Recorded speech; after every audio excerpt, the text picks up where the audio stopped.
Yeah, welcome back. As you know, life can be a roller coaster of emotions, and those emotions can also affect our relationship with money. Local CPA Phil Umansky is here to share some insights on this. Hey, Phil, you know, we started the week the day after the election. The Wall Street went completely bonkers and it crashed and everything. Emotion and money do go together a lot of the time. Absolutely. And you know, the interesting thing is a lot of times our self-identity is tied up with money.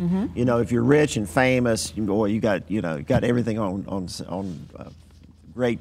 Like Bill, rich and famous. Yeah, like Bill. And then, you know, when you lose your job and you don't have money, you can be very depressed. Yeah. So what we're going to be talking about are some of the good emotions and some of the bad emotions, and also sort of attitudes and mindsets related to money. All right, we'll throw some of the emotions out at you. Let's start first with envy. Everybody wants what the other person has. Yes, and the thing about envy is it tends to be within the same social class or occupational group. So I'm not envious of Donald Trump because he's not my peer, but I might be envious of the person that's working next door to me in an office, making a little bit more money than I am, so I'm a little bit envious of that because he's my peer group. That's a bad thing. Envy is a bad thing because there's always going to be somebody that's going to be making more money than you, unless you're at the top of the profession in terms of salary. But the problem is when you're envious, it takes a lot of energy out of you, and you worry about it and you think about it and you sort of feel like, well, it's not fair. And that's a negative emotion in many ways. And that creates a lot of stress. And obviously. It creates a lot of stress. And it creates unhappiness, and we don't want to be unhappy. And so that's an emotion. Tied in with envy as well as kind of greed. We always want more than what we have. Absolutely. And you know, the thing about greed is it's like an emotion that keeps rolling and rolling. Even if you get a large amount of money, you can still be greedy. So the problem with greed is it doesn't really open you up to other things. We certainly need to have some self-interest in trying to do as well as we can financially. But at some point you say to yourself, I'm content. I don't need everything. I don't need that next $1 million if it's going to take me away from my kids and my family and maybe even my marriage. Yeah, I don't need that next $1 million. Self-entitlement is another bad emotion. All right, self-entitlement. Now the thing about self-entitlement is we all come in the world alone. We think that the world owes us something, but you know, really the world doesn't owe us anything. It owes us what we can put into the world. We need to get a job. We obviously need to earn money, but people aren't paying you money just because they feel like you need the money. It's because you're providing a good or service to the public. Another emotion that can get us in trouble, and I know that this happens to me when I'm shopping, is impulsiveness. You know, I have to have this right now. Yeah, and the thing about impulsiveness, you know, you've talked about impulse eaters. You got to have it right now. It makes us feel good for a while, right? Sugar makes you feel good for a while, but then what happens? You come down off your high.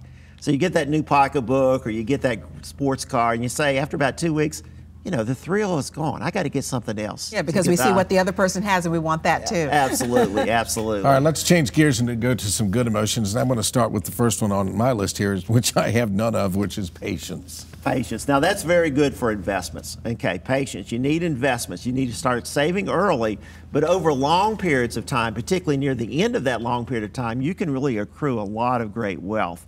So you got to be patient with your investments. You're not going to get rich overnight, but over long periods of time, if you're disciplined, you can build up a nice little nest egg and retire. Because Bill mentioned what happened to the stock market on Wednesday after the elections. Everybody expected it to tank, but it didn't. And we've hit new highs on the Dow, an all-time high yesterday. So things are going well. So that patience would have paid off in the long run for people. Absolutely, and that gets back to impulsiveness, selling something on impulse. Okay, self-discipline, a good emotion. Self-discipline is a great emotion, but it's more of a mindset. The problem is, you know, we live in a consumer economy, okay?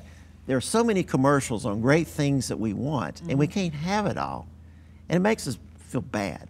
But with self-discipline, you can say, all right, listen, I'm going to tune all of that out. I'm going to practice some resistance to the media bombarding me with things that will make me look pretty, make me look handsome, make me look successful. I can't have it all. I'm going to discipline myself to go with the priorities that I want. You probably want to take that one step at a time, too, because if you try to do it all at once, you're not going to be successful. Absolutely, absolutely. Or as Mick Jagger said, you can't always get what you want.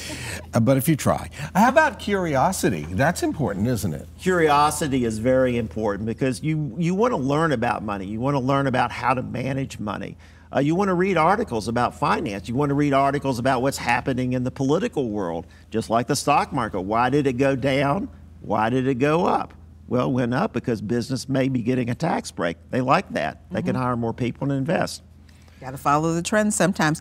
You say you should have some healthy skepticism.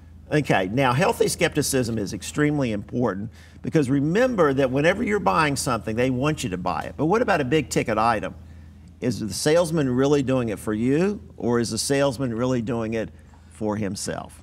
Okay, that's the question. We know the answer to that question. and sometimes, you know, when you're buying something big like a house, you got to ask a lot of questions. You got to be skeptical of things that look too good to be true. Okay? Skepticism can save us in the long run. Phil, Absolutely. thank you so much for joining us Phil. today. Okay. Some great tips.